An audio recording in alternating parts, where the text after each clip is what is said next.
This is Derek Bros of the Conscious Resistance, and I'm here in DC, right near the Capitol, where behind me there is a Stand With Survivors rally for Jeffrey Epstein victims, survivors, some new folks, some new women who claim that they were abused as young girls are speaking for the first time. And there's a couple hundred people gathered here today, and shortly after this, right behind us, there'll be a press conference with Representative Thomas Massie and Khanna, as well as Bradley Edwards, the attorney who's represented many of these victims, and I'm going to be documenting that and asking some questions. So let's check it out. I was systematically recruited, trafficked across this great nation, groomed, and assaulted. Ghislaine, it was your butler that greeted me at the front door of your beautiful home. And it was your calm, manipulative, and fraudulent demeanor that cultivated my trust. That coercive system that you have mastered was entirely endgame oriented. And that endgame was to feed the perversion of you and Jeffrey through sexual violence. It was you who sent me off to the home of a monster, knowing what was waiting for me. Ghislaine Maxwell, you are the system. All of the files in the FBI's custody. Survivors and the public deserve the full truth. 2, commit to a truth-seeking mission.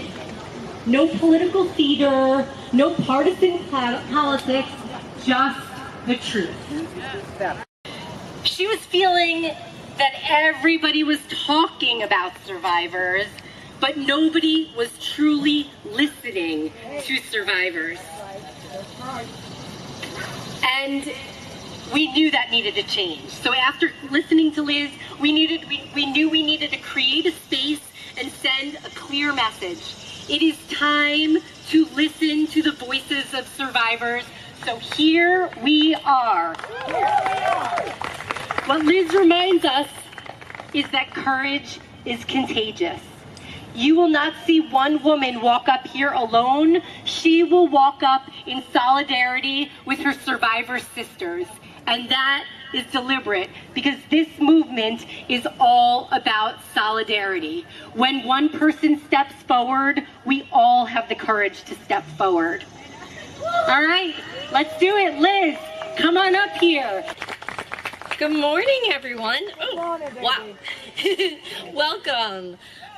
Looking out into this crowd, it's so hard to believe that this is all happening. It was born out of frustration, sitting around a kitchen table, and look at us here today. I'm really blown away with all of this support. There's definitely power in numbers. Maxwell introduced me to Jeffrey Epstein later on that day. That evening was the sliding glass doors moment that changed the trajectory of my entire life. I was once bright, fun, outgoing, and kind. I loved people, and people genuinely enjoyed being around me. But after meeting Jeffrey Epstein and Ghislaine Maxwell, it felt like someone shut off the lights to my soul. As survivors, we're initiated into a sisterhood.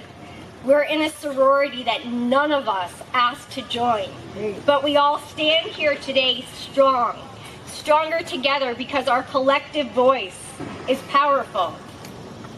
We stand together also to honor the beautiful souls who lost their lives in the pursuit of getting justice for Maxwell and Epstein's crimes.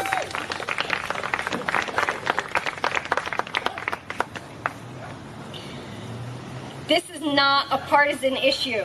This is a crime, the crime of sex trafficking, and the criminals must be held accountable. Disbelieving survivors creates a culture of silence. There is strength in numbers, and our courage is contagious. I want to humanize sex trafficking survivors for you all just for one moment. We are not others. We are your sisters, your friends, your colleagues. We are in your community. Think about the women that you love, and then think about them being the victim of sexual assault. It's uncomfortable and it's hard to think about. Could you stand for their abuse? I hope not. This is a crime that, by our Justice Department's own admission, has 1,000 victims.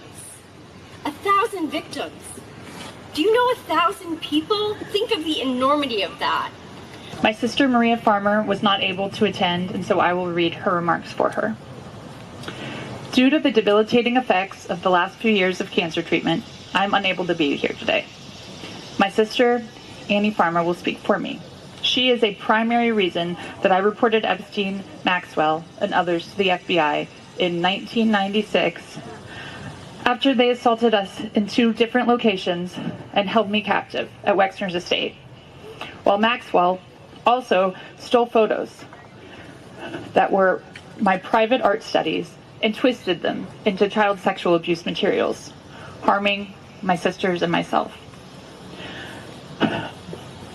In 2006, the FBI demanded my testimony for a federal trial, promising justice, but failed again.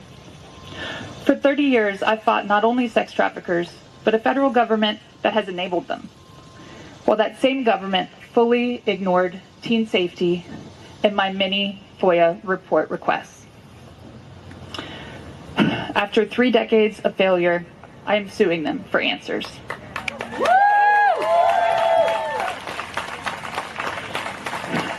Virginia Giuffre's heroism, speaking her truth, her humility, her bravery, and love, ended my 14 years of fear and silence. She is the heart of this fight. Please take a moment of silence for her.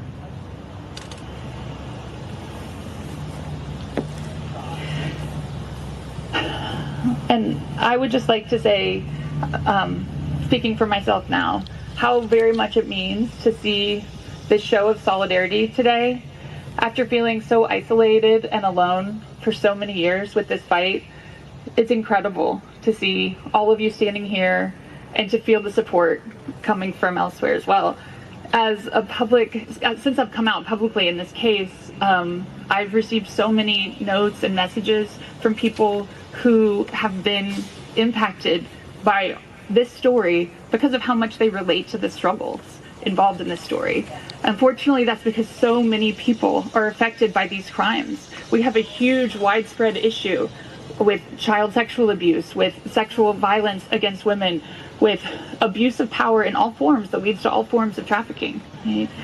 And so I truly believe when you're facing problems at this scale, it requires this type of force of coming together, creative solutions around not just the punishment of these very guilty perpetrators, but also education, so people know the signs and understand the signs and can recognize the things that I didn't recognize when I was being, lured into this world. My name is Sky Roberts, and I'm here today with my wife Amanda Roberts and my brother Daniel Wilson. We are proud and heartbroken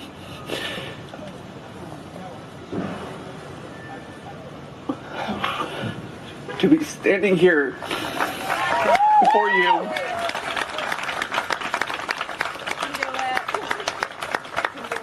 as the family of Virginia Roberts Giuffre. Virginia is not only our sister, she is a warrior, a survivor.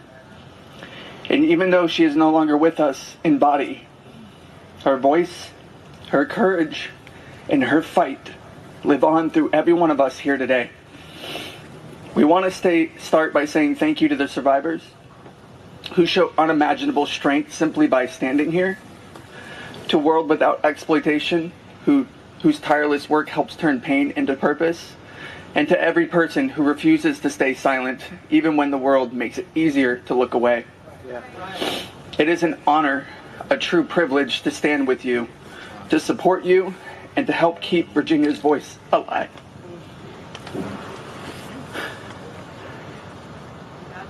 Virginia fought for truth. She fought to expose a system that allowed the wealthy, the connected, and the powerful to exploit and abuse girls and young women without consequence. She fought for every survivor who was silenced, doubted, or discarded. And she never backed down, even when the world tried to break her. Today we rally not only in her memory, but in solidarity with every survivor. We are here to say, we see you, we believe you, and we will not stop until justice is served. Because justice is not selective. It does not and must not bend to money, influence, or titles. We are here because every survivor deserves more than a headline. They deserve more than a single conviction. They deserve the full weight of the law behind them.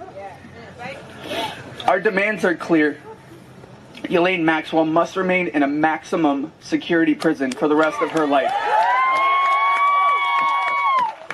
No leniency, no deals, no special treatment. The Epstein documents must be unsealed. Every name, every detail, no more secrets, no more protection for those who preyed on the vulnerable. And finally, we demand full accountability from every enabler, every accomplice, every person in power who turned a blind eye. The justice system was not designed to serve the powerful. It was meant to protect the people. And it's time it started doing just that. This movement isn't just about the past. It's about reshaping the future. A future where survivors are not shamed, silenced, or ignored, but heard, honored, and empowered. Thank you. Thank you for standing here, for fighting alongside us, and for refusing to let this story end with injustice. Virginia's voice echoes in every one of us. Let's make sure the world keeps listening. And his value to those friends made him untouchable. But I ask you why? Who was he to our government that he was allowed to operate openly for decades? Why was he allowed to sponsor visas for young models, using their immigration status as leverage to abuse them and silence them? Epstein was not just a serial predator. He was an international human trafficker. And many around him knew this. Many participated, and many profited. And yet he was protected. I know what it's like to be trafficked to others. I know that the files contain the names of powerful men who have been shielded because of their fame or their fortune. So I stand here today, not just for myself, but for every woman who has been silenced, exploited, and dismissed. Derek Rose here with Conscious Resistance. I'm in D.C. at the Capitol, and we are waiting for the Epstein press conference to start in a few minutes with Representatives Thomas Massie and Khanna. There's hundreds of people here, media, independent media. We got protesters behind me, you can see, with all kinds of signs. It's a busy scene today, so we're going to see what comes of it. We're going to hear from some more Epstein victims, alleged Epstein victims. We're going to try to interview Attorney Bradley Edwards as well. Stay tuned.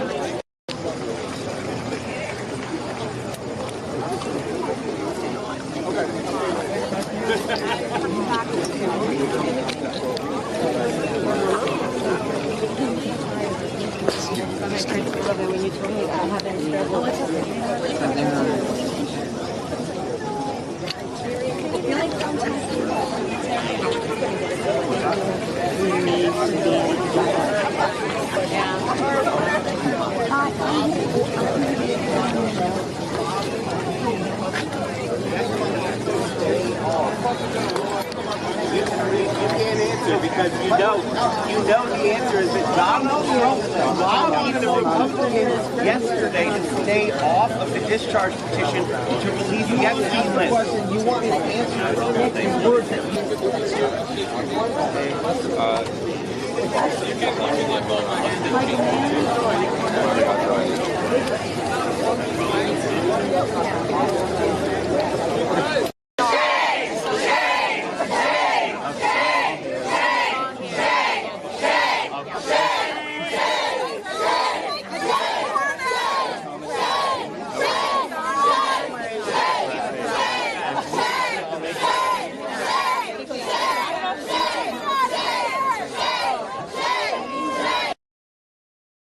I say the same thing about Marjorie Taylor Greene. She has shown so much courage on this issue. I saw some people when I was coming here calling her names. We've got to stop that. We've got to stop the partisanship on this issue. This is an issue where they both have shown real courage and leadership, and I appreciate them joining us today. Congressman Massie. I want to thank my colleague Khanna for co-leading this effort to bring transparency and justice for these victims. I hope my colleagues are watching this press conference. I want them to think, what if this was your sister? What if this was your daughter? When these survivors speak, the Washington establishment is asking the American public to believe something that is not believable. They're asking you to believe that two individuals created hundreds of victims and they acted alone, and that the DOJ has no idea of who else might have been involved, that nobody else did anything that rose to a criminal enterprise. The American people know that's not true. Now, the Speaker of the House just offered a fig leaf to my colleagues. They're going to vote on a non-binding resolution today that does absolutely nothing. I appreciate the efforts of my colleague James Comer, who's leading the Oversight Committee. They may find some information, but they're allowing the DOJ to curate all of the information that the DOJ is giving them. If you've looked at the pages they've released so far, they're heavily redacted. Some pages are entirely redacted. And 97% of this is already in the public domain. So I'm calling on my colleagues. Be one of the next two who sponsors this discharge petition. I think it's shameful that this has been called a hoax. Hopefully today we can clear that up. This is not a hoax. This is real. There are real survivors. There are real victims to this criminal enterprise. And the perpetrators are being protected because they're rich and powerful and political donors to the establishment here in Washington, D.C. So today we're standing with these survivors and we're giving them a voice, and I want to close by thanking them. They are brave. I hope they encourage other survivors to come forward and to tell their stories, not just of Jeffrey Epstein and Maxwell, but anywhere in the country. This is a message that we are sending. This is a litmus test. Can we drain the swamp? Are there people who are outside of the reach of the law? I don't think there should be. So hopefully today we'll get 2 more signatures on the discharge petition. That's all we need. And with that, I want to introduce the bravest woman in Congress, Marjorie Taylor Greene. I find it interesting that the 3 Republican co-sponsors are women. These are women standing up for women. And Marjorie was the first to do it. And I think she deserves all of our gratitude for breaking that barrier and leading the way for the other Republicans. Hopefully they can find their spines as well. And with that, I give you Marjorie Taylor Greene. Yes. Good morning. This is my 5th year in Congress, and this is the largest press conference that I've seen since I've been here.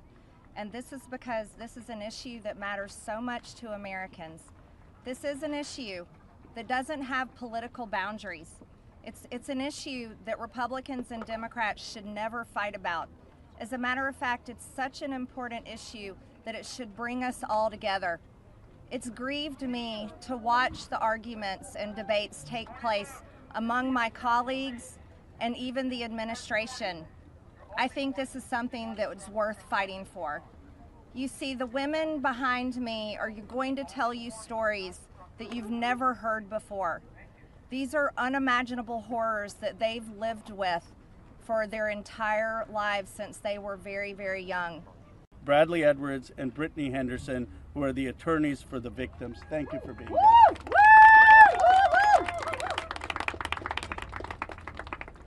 Thank you, Roe and Thomas Massie. I really appreciate you putting forth this discharge petition.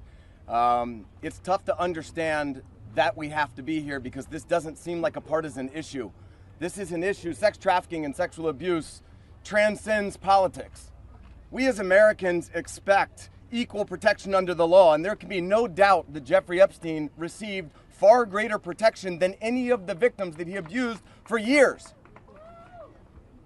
In 2008, Courtney Wild walked into my office because she was a part of a federal investigation into Jeffrey Epstein, where all she wanted was the government to talk to her. Little did she know the government had worked out a secret immunity deal for Jeffrey Epstein, and we had to file Jane Doe's versus United States of America to prove that Jeffrey Epstein worked out an illegal non-prosecution agreement with the government. That was 2008. It took us 10 years battling the government pro bono for the judge to ultimately determine that the victims' rights were violated. The government has mistreated them after Jeffrey Epstein mistreated them. We then filed civil lawsuits against Ghislaine Maxwell, which has resulted in her being in prison. Our civil lawsuits led to her prosecution.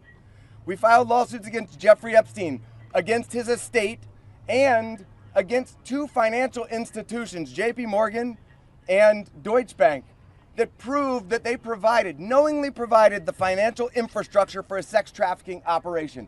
Unfortunately, all of the documents and evidence that we have worked so hard to gather hide behind protective orders, confidentiality agreements, and bank secrecy laws. That is why this discharge petition is so important. While we have seen the documents, you haven't. And when you see the documents, you're going to be appalled. And the American people deserve to see everything. When you sign this discharge petition, it should mean nothing is off limits. That means the documents in the possession of the CIA should be made available. Those in the possession of the FBI going back decades should be made available. The SEC, financial records in the possession of FinCEN should be made available. Everybody knows that evil flourishes in the darkness. Corruption flourishes in secrecy. It is time right now to make a difference for the women that are behind me right now. They have been courageous and fought through this whole thing. Whether you're a Republican or you're a Democrat, this one is an easy call. You're an American who cares about equal rights and equal protection under the law. If you care about these women, if you care about our country, and you care about this issue, this should pass with flying colors. Hi, good morning. My name is Brittany Henderson, and I think in addition to thanking the wonderful congressmen and women who are here today, we need to thank the women, and not just the women who are going to speak, but the other women who are standing behind them, along with other lawyers, Sigrid McCauley, and people who have been fighting for a very, very long time for the world to give this kind of attention to an issue that it should have had forever. This administration has the opportunity to do what the past administrations did not do. This administration can either stand with the victims and stand for the victims, or it can continue to hurt the victims like has happened in the past. We aren't here just to ask for transparency, though. We're here too to ask for protection. The women here represent hundreds of other women who we have spoken to, many of whom were trafficked from other countries, from Eastern European countries where women don't have the rights that we have here. Women don't have the protections that we have here. And those women are terrified that their names will be released in these files. The government won't know that they're victims to redact and protect them. So we ask that you please, whoever is going to be in charge of redacting these files and in charge of this transparency, do it in a way that protects the women brave enough to be here, but also protects the women who are terrified that every day when they turn the TV on, something bad is going to happen to them in Ukraine, in Russia, in whatever country they live in, because no one is listening to them there. So thank you for being here. Thank you for listening. From 14 to 17 years old, I went and worked for Jeffrey instead of receiving an education. Every day I hoped that he would offer me a real job as one of his assistants or something important. I would finally have made it big, as like we say, the American dream. That day never came. I had no way out. I was until he finally told me that I was too old. There are many pieces of my story that I can't remember, no matter how hard I try. The constant state of wonder causes me so much fear and so much confusion.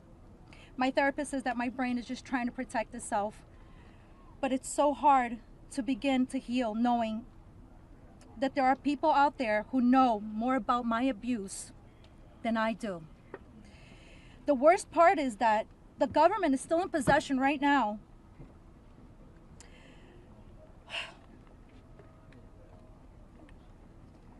of the documents and information about that could help me remember and get over all of this maybe and help me heal.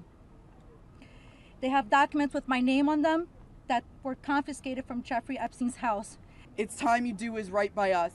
Unseal all the documents. We are requesting transparency, and I am requesting every congressman and woman that goes against this bill be outed. I want to know. I want to thank all of my survivor sisters who came before me today. I'll be very short. In the year 2000, I was taken to Jeffrey Epstein's island while on a photo shoot on a nearby island. Who I saw and what I experienced there was a glimpse into a very dark and disturbing world. For years after, I tried to avoid Jeffrey, but he had introduced me to Katie Ford, the owner of the Ford Modeling Agency. Epstein's reach went to the very top of fashion, arts, and entertainment. This did not just happen to underage girls in Florida. In New York City, hundreds of young, ambitious women were abused by him. Epstein was not just a serial predator, he was an international human trafficker. And many around him knew, many participated, and many profited. And yet, he was protected. So I stand here today for every woman who has been silenced, exploited, and dismissed. We are not asking for pity. He manipulated me with quid pro quo I did not consent to, but I felt I had no one to turn to.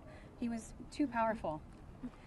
I was just one of the many young women trapped in his orbit. I was even taken on a trip to Africa with former President Bill Clinton and other notable figures. In those moments, I realized how powerless I was. If I spoke out, who would believe me? Who would protect me? Epstein himself was the most powerful leader of our country. Epstein surrounded himself, with the most powerful leaders of our country and the world. He abused not only me, but countless others, and everyone seemed to look away. The truth is, Epstein had a free pass. He bragged about his powerful friends, including our current president, Donald Trump. It was his biggest brag, actually.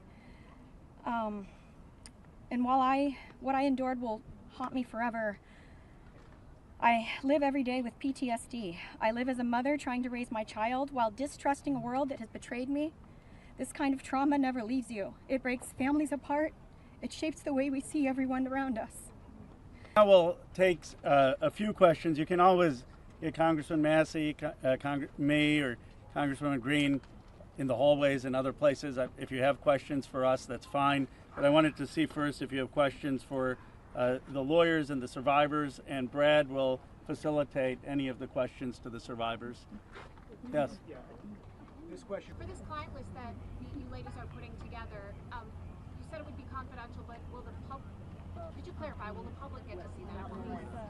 So Lisa, what's your envision here? Is it going to go to the public or just amongst the survivors? No, we're reaching out to survivors that are scared. So come on up. We're reaching out to survivors that are scared to come forward and that also know who they were trafficked to. So that's the list that we're compiling. We're not quite sure, how we're going to release that, or even if we're going to. The Department of Justice needs to release the list. Right, because for folks at home, they might be confused. The survivors know the names. You've seen these powerful people. Why can't you say the names? Could you just explain for folks? Why do we have to say the names when the government knows the names? And we're also scared to do so. Look what's happened to so many of the survivors that have revealed names. I find the question about the bill. I think it's also worth saying that having represented, I think, between our firm and Boyce Schiller, hundreds of victims, and we've talked to them about the various people that they were farmed out to. So we've created somewhat of a list. Most of these individuals, the victims, are very scared to say these names because they could get sued, they're going to get attacked, and nobody protected them the first time. And that was against one person. So is there a list? There is a list, but just to dispel kind of the common theme here, every one of these women was abused by Jeffrey Epstein, and his scheme was to personally abuse women. When they reached a certain age, he did farm a section of them, some of them, out to some of his friends. That doesn't mean all of his friends. With that said, I'm more than happy to assist in helping create the list behind the scenes and see what we do with it. But if someone's interested in Go ahead. Hold on. I think if someone's interested in prosecuting, they may have something different to say about sharing a list, but they're not sharing a list for nothing to happen, and that's the experience that they've had for all of these years. Mr. Edwards, Agreed. is there any evidence that Jeffrey Epstein was involved with or tied to the CIA or a foreign intelligence operation? I think that the safest thing for me to say is all files should come out, whether it is with the CIA, FinCEN, SEC, FBI. I'm not just making these up haphazardly. I'm giving you a roadmap where to look. Go ahead.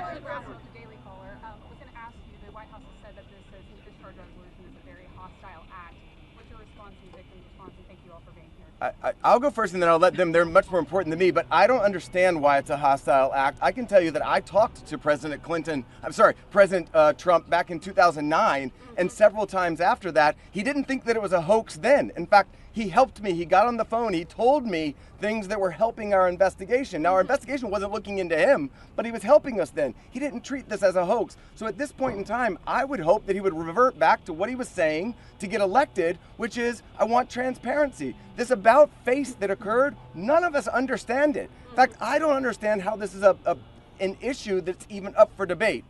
How do you not stand behind these women after you've heard their stories and know that hundreds of them were abused, and it was only because files are being kept in secrecy? The world should know who he is, who protected him, and the other people that are out there to be investigated need to be investigated. Sir, question for Ms. Davis.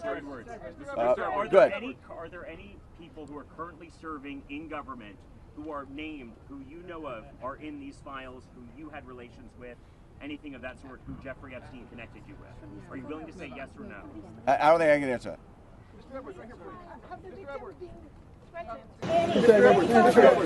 Do any of today's survivors speaking, did anybody here ever have any connection or interaction with Epstein's alleged financier, Leslie Wexner? Nope. You want to address that? I just want to say one thing that's very clear when people say, please share names. There are names that are very well known, like that of Les Wexner, who everyone knows supplied an enormous amount of Epstein's, financial wealth and allowed this operation to happen. So it's, I think, confusing to many of us why there have not been more ramifications for him, and he's been seen as a victim when clearly, I believe there's more to it.